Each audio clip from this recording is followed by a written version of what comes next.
The kingdom of रूइन का episode 9 पे हमें एडोनिस और डोरका को दिखाया जाता है एंड फाइनली वो स्टेट ऑफ मामोता सिटी पहुंच जाते हैं। और जैसे एडोनिस और डोरका एंट्रेंस को पार करने वाले थे, डोरका एडोनिस से क्वेश्चन पूछती है। वो पूछती है कि एडोनिस तुम यहाँ पर भी बहुत सारे लोगों को जान से मारोगे है ना? एडोनिस बोलता है मैं भी शायद से मैं मारूंगा उन्हें। फिर डोरका बोलती है कि हर बार हमें सबको मारना ये तो जरूरी नहीं है ना, लेट्स से कि हम लोग स्टोन पेपर सीजर का एक गेम खेल लेते हैं, हारने वाला जीतने वाले की बात मानेगा। पर एडोनिस डोरका की बातों को इग्नोर करता है एंड फाइनली एडोनिस और डोरका अब सिटी में पहुंच चुके थे। और फिर एडोनिस और डोरका देखते हैं कि वहाँ पर बहुत सारे लड़कियों की न्यूड स्टैचूज बनाए गए थे, हालांकि बहुत सारे स्टैचूज ब्रोकन थे। और फिर उतने में डोरका एडोनिस को बोलती है कि सामने देखो एक लड़की है, प्लीज बाइक को रोको। एडोनिस उस लड़की को देख के एकदम से अपनी बाइक को रोक देता है। डोरका उस लड़की को देख के शॉक में पड़ जाती है क्योंकि वो लड़की न्यूड थी, उसने कोई भी कपड़े पहने ही नहीं थे।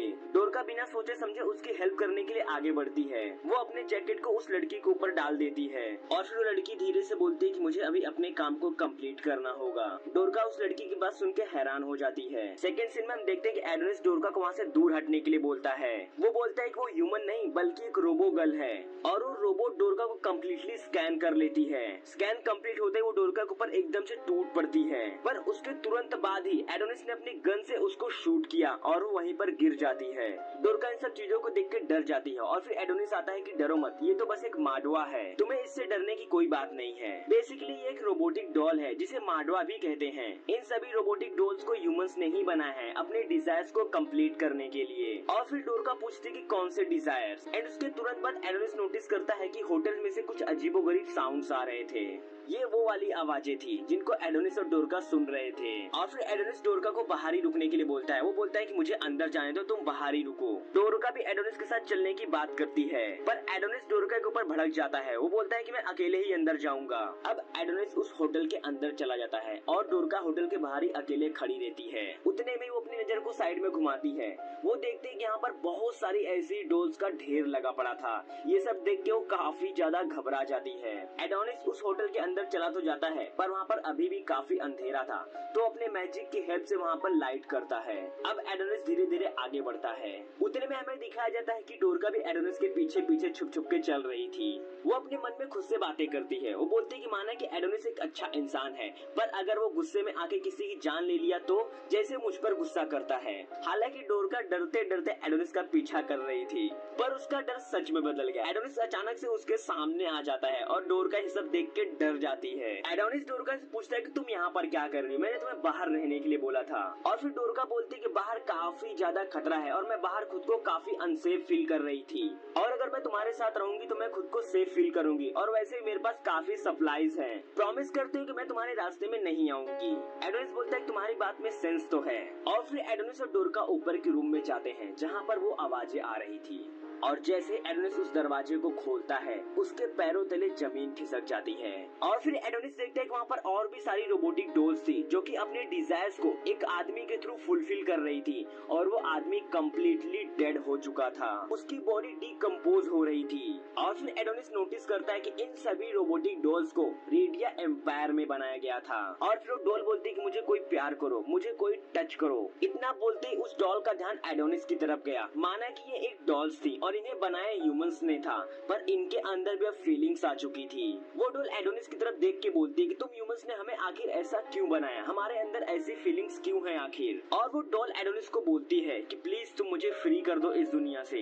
इतना बोलते एडोनिस अपनी गन को निकालता है और एक एक करके सभी डॉल्स के ऊपर शूट करता है और वो तुरंत वहीं पर मर जाती हैं। इन सब के बाद उन सभी डॉल्स को मानो काफी ज्यादा रिलीफ मिल रहा था। इन सभी सीन्स को देखने के बाद डोरका काफी बुरा फील कर रही थी। अब सीन शिफ्ट होता है, हमें दो लड़कियों को दिखाया जाता है, और ये दोनों लड़कियां सुजुरे इस्पोइने जो कि कुनोइची क्रू से थी। एक का नाम था कुनोइची क्रू 5 एंड सेकंड का नाम था कुनोइची क्रू 6। वो दोनों काफी स्पीड से भाग रही थी और वो दोनों नोटिस करते हैं कि उनके सामने ही रेडिया एम्पायर के सोल्जर्स जो कि गन लिए खड़े थे, और उनमें से एक लड़की बोलती है यहाँ पर तो सिर्फ 6 ही सोल्जर्स हैं, चलो इनके साथ थोड़ा खेल लेते हैं। फिर वो सभी सोल्जर्स उन दोनों लड़कियों को नोटिस करते हैं। वो उन्हें ऑर्डर देते हैं कि रुक जाओ वरना हम शूट कर देंगे। पर यहाँ पर सीन थोड़ा सा अलग ही होता है। उनमें से एक लड़की ने कुछ ही सेकंड्स में वहाँ के सभी सोल्जर्स को खत्म कर दिया। इवन उन दोनों ने बैकअप टीम्स को भी डिफीट कर दिया। ये सब करना उनके लिए एक बच्चों के खेल की तरह था। सीन शिफ्ट होता है, हम वापस से एडोनिस और डोरका को देखते हैं। एडोनिस डोरका को बोलता है कि ये पूरी की पूरी सिटी बर्बाद हो चुकी है ह्यूमंस की वजह से। उन्होंने साइंस में तरक्की तो खूब की, पर उन्होंने पूरे नेचर्स को डिस्ट्रॉय कर दिया है।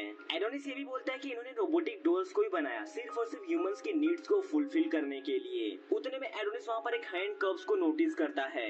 एडोनिस डोरका से बोलता है, इन सभी रोबोटिक डॉल्स को खरीदने के लिए ह्यूमंस ने अपने परिवार वालों तक को बेच दिया होगा। एडोनिस कुछ कार से कुछ एम्पलीफायर्स को निकालता है। उन एम्पलीफायर्स को लेके एडोनिस और डोरका आगे की तरफ बढ़ते हैं। एडोनिस बोलता है कि हालांकि यहाँ पर अब कोई भी लड़की नहीं बची है, क्योंकि उन सभी ने अपनी माँ बहनों यहाँ तक कि अपने बच्चों को भी बेच दिया सिर्फ और सिर्फ अपनी ह्यूमंस नीड को कंप्लीट करने के लिए। एडोनिस उस एम्पलीफायर को उन सभी डॉल्स के पास लेके जाता है। वो बोलता है कि मैं इन सभी डॉल्स को फ्री करना चाहता हूँ। एडोनिस उन एम्पलीफायर्स को कनेक्ट करता है और उसके माइक को डोरका को पकड़ने के लिए बोलता है, और उसके बाद वो अपने रिटर्न समनिंग स्टाइल मैजिक का यूज करता है। एडोनिस एंड पल्स मैजिक का यूज करता है। उस माइक्रोफोन से निकलने वाले रेडियो वेव ने उन सभी रोबोटिक डॉल को फ्री कर दिया। यूं कहूं कि उनके पल्स को कम्प्लीटली डेड कर दिया, एंड जिसकी वजह से वो काफी ज्यादा रिलीफ फील कर रही थी। इन सभी इवेंट्स को देख के डोरका के आंखों से आंसू आ जाते हैं। हम देखते हैं इस डिस्ट्रॉय सिटी में सिर्फ एडोनिस और डोरका ही नहीं थे, बल्कि कुनोइची क्रू भी वहाँ पर थे। वो लोग उस बड़े स्टैचू पर खड़े थे। वहाँ से उन्होंने एडोनिस और डोरका को नोटिस कर लिया था। उनमें से एक लड़की एडोनिस को नोटिस कर लेती है तो रेडिया एम्पायर का मोस्ट वांटेड क्रिमिनल है, जो कि विच का अप्रेंटिस भी रह चुका है।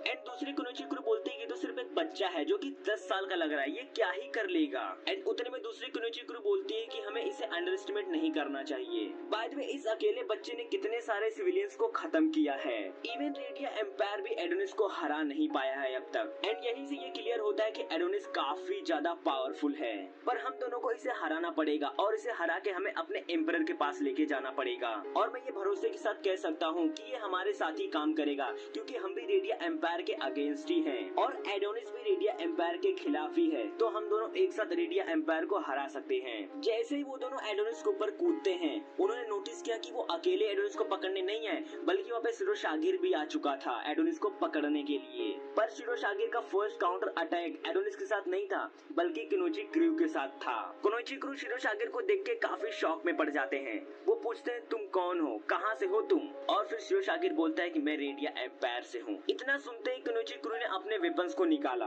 अपने वेपन्स को निकालने के तुरंत बाद वो दोनों शिरोशागिर के ऊपर अटैक करते हैं, पर शिरोशागिर बिना मूव किए सिर्फ हंसे जा रहा था। एंड उसके तुरंत बाद हमें डोरका को दिखाया जाता है, जो कि उन सभी रोबोटिक डॉल्स के लिए प्रे कर रही थी। और फिर पीछे से एडोनिस बोलता है कि इन डॉल्स के लिए ग्रेवयार्ड बना के कोई फायदा नहीं होगा। अगर सच में तुम इनके लिए कुछ करना चाहती हो तो मेरे साथ चलो, ह्यूमन से बदला लो इनका।